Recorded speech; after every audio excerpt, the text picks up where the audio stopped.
இப்போது நேற்று வந்து தாவேகா கட்சி தலைவர் விஜய் அவர்கள் வந்து காணொலி வெளியிட்டிருந்தாங்க. அவர் பேசுனது வந்து பார்த்திங்கன்னா, நார்மலாக ஒரு பர்சன் பேசுவாங்கள்ல அந்த மாதிரி, ஒரு அஃபெக்டான ஒரு பர்சன் பேசுன மாதிரி இல்லை. நிறைய பேர் பதிவு பண்ணிட்டே இருக்காங்க. ஒரு சில அவங்க ரசிகர்கள் சொல்கிறாங்க, இல்லை அவர் துக்கத்தில் இருக்கார், அதனால் வந்து அப்படி தான் பேச முடியும் அப்படிங்கிறாங்க. என்ன சொல்லணுமோ அது மக்கள்கிட்ட தெளிவாக கரெக்டாக சொல்லணும். ஏன்னா அவர் பேசுகிறது உண்மையாலுமே வாய்ஸே கேட்க மாட்டேங்குது அவ்வளோ. ஏன்னா ஆல்ரெடி அவர் மைல்டு வாய்ஸில் பேசக்கூடிய ஒருத்தர் இந்த மாதிரி ரொம்ப ஹஸ்கியாக பேசும்போது ஒன்றுமே புரிய மாட்டேங்குது. அதனால் வந்து பேச்சு ரொம்ப முக்கியம். அரசியலுக்கு வந்து அது ரொம்ப முக்கியம். ஏன்னா எம்ஜிஆர் ஆகட்டும், விஜயகாந்த் ஆகட்டும், திரையில் அவங்களோட இது வேறு. அதே மாதிரி அரசியலுக்கு வரும்போது அவங்களோட இதை மாற்றிக்கிட்டாங்க அவங்க. என்ன மக்களுக்கு நான் என்ன பண்ண போகிறேன்னா நான் அதை தான் சொல்ல போகிறேன். நான் தைரியமாக இருக்கேன். நான் மக்கள்கிட்ட ஒரு நம்பிக்கையான, ஏன்னா தலைவன்னா ஒரு தைரியம் இருக்கணும்.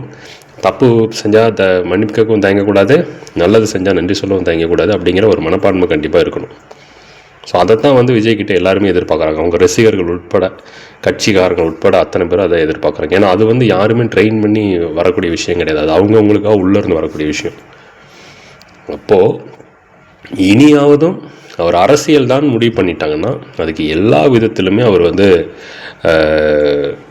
தைரியமாக இருக்கணும். எல்லா விதத்துலையுமே ஒரு நம்பிக்கையோடு இருக்கணும். அவர் வந்து எதுனாலுமே ஃபேஸ் பண்ணிக்கலாம். என்னால் எந்த பாதிப்பும் வராது, கரெக்டாக நான் பஞ்சுவல் மெயின்டைன் பண்ணுவேன் அப்படிங்கிற எல்லா தோரணையிலும் அவர் இருந்தால் மட்டும்தான் கண்டிப்பாக இதை வந்து சக்ஸஸிவாக ஆகும். இல்லைன்னா ரொம்ப கஷ்டம்.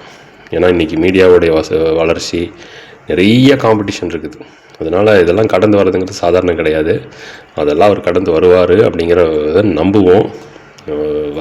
வரப்போகும் மீட்டிங்கெல்லாம் வந்து ரொம்ப ஒரு உன்னிப்பாக, ஏன்னா மாநாட்டுக்கு நான் வந்துட்டேன், கட்சியை நான் தொடங்கிட்டேன், நடத்திட்டேன் அப்படிங்கிறதால இல்லை, அதை தாண்டின ஒரு நம்பிக்கையான பேச்சுங்கிறது ஒன்று இருக்குது. அதை அவர் கொடுக்கணும்னு சொல்லி இந்த காணொலி மூலமாக கேட்டுக்கிறேன். நன்றி, வணக்கம்.